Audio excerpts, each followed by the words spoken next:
Hello, hello, good morning. Good morning mga kakwentuhan. I missed you. Miss you. So, before tayo magkwentuhan, let's have first our prayer for the morning. Father God, salamat po sa araw na to. Thank you po for waking us up. Salamat po sa panibagong araw para makasama at makilala ka namin ulit. Lord, samahan mo kami sa araw na ito at sa mga araw na darating. Gabayan mo kami, sentrohan mo ang aming mga pamilya, aming mga trabaho, aming mga ginagawa sa buhay, Lord God. Nataas namin ito lahat sa iyo, Panginoon. In Jesus' mighty name, amen and amen. Alright. Yan. So, it's a magenta Monday for me. Yeah. Salamat po sa nagbigay ng aking t-shirt for today. Salamat po sa sponsor. Okay. Ayun. Ang pagkukwentuhan natin today, diba? Nanggaling tayo sa isang masarap na weekend naman. Tayo yung mga nag-a-aspire na sana weekend na para makapagpahinga, mapag-relax. So, pero paano ba tayo nagko-cope up for this week, di ba? Ngayon Monday, di ba?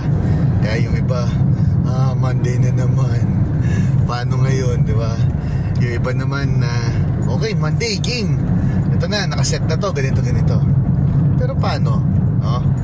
Paano nyo nagagawa na maset nyo pa rin yung yung start of the week nyo ng makabuluhan, no? For me, sa akin, no, siyempre, yan nga, ginagawa nating morning prayer. Nagpe-pray natin na i-guide tayo ni Lord sa araw-araw. Samahan niya tayo, i-center niya yung mga gagawin at ginagawa natin araw-araw. Yan. Kasi kung sarili ko lang effort, hindi ko kaya na mabilis Monday ngayon. Ito mga gagawin ko, kapila na. Si Lord yung nagbibigay ng grace, no? Para maalala natin at makonstruct natin yung schedule natin, diba? Para maayos natin siyang mailatag, ma-execute, para rin tayo.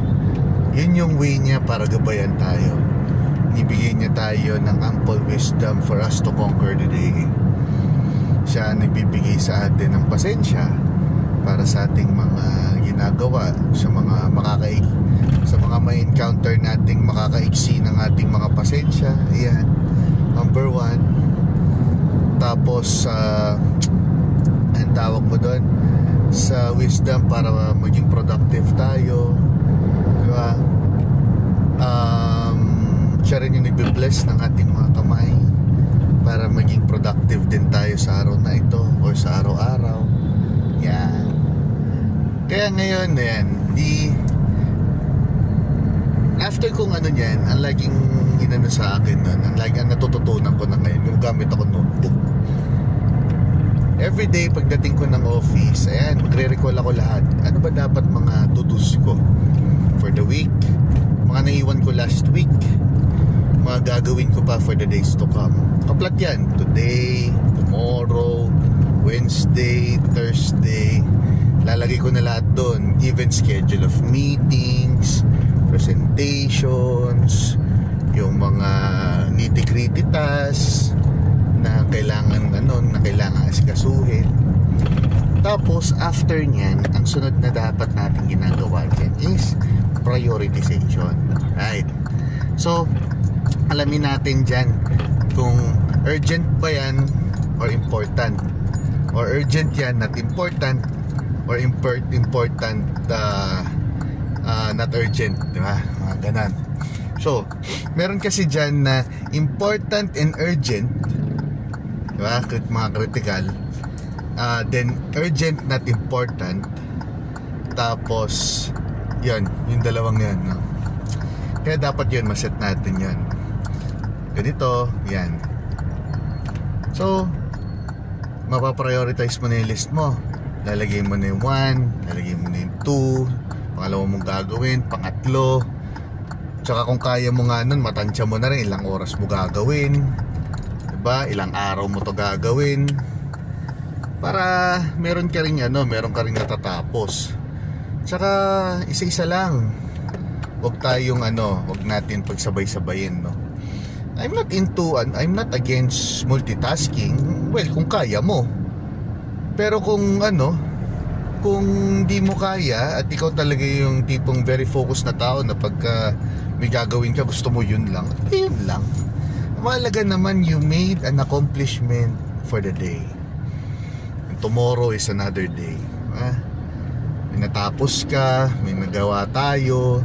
Diba? Diba mas nakakahinayang yung ang dami mong nagawa, wala kang natapos? Diba? Mas nakakahinayang yun. Mas masakit sa puso yun. Mas nakakabuisit yun.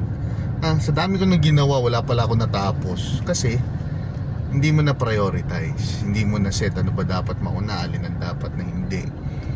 Diba? Dapat pala ito, tinutukan ko na. Ikaw din mismo mag-set ka ng deadline sa sarili mo. Ika nga sa office, gawa mo ng work breakdown schedule. So paano ba yung pagka naman na ilatag mo na, execute mo na ngayon, yan, dyan papasok din ngayon yung wisdom ni Lord na paano mo execute yung mga mga nilista mong priorities for the day. Ngayon mapapansin mo yan. For example, ako meron akong time na kailangan yung presentation sa 2 days from now or tomorrow. Gagawin ko na yan. Kaya syempre una, pagpe-pray ko, Lord, bigyan mo akong wisdom para magawa ko yung gagawin. Okay? Second, ito, ilagay mo yung paa mo bilang ikaw magpe-present. Ilagay mo yung paa mo dun sa pwesto ng mga audience mo, diba? Idepende mo yung yung presentation mo sa audience mo, para hindi ka either yung team mo pa lang pasok na sa taste buds nila, diba? Ramdam ka na kagad nila kung anong kailangan, kung ano yung i-present mo, ano yung papakita mo. Kita na nila kagad yan. So after that, pagka nai-set mo na yan, yung naman, una yung team, diba?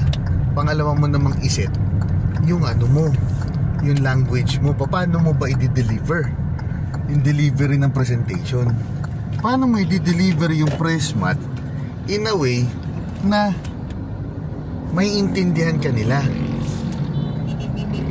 na hindi ka foreigner para sa kanila, diba? Mamaya kausap mo mga tao sa linya, mga tao sa production, diba? Na hindi naman common ng English as their language. Bigla ka nag-i-English dun. Tapos biglang nung tinanong mo, is everything clear?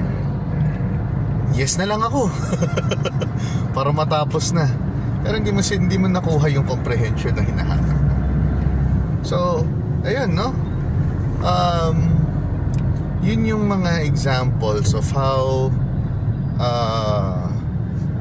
God guides me in terms of setting things, how things needs to be done for the day.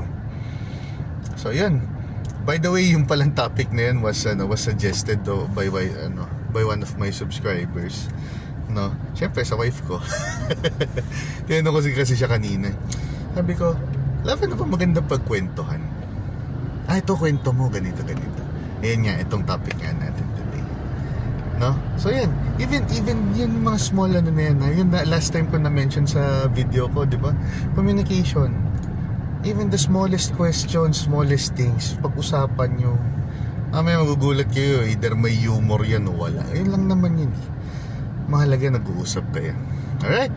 So, would like to know your inputs regarding our topic today,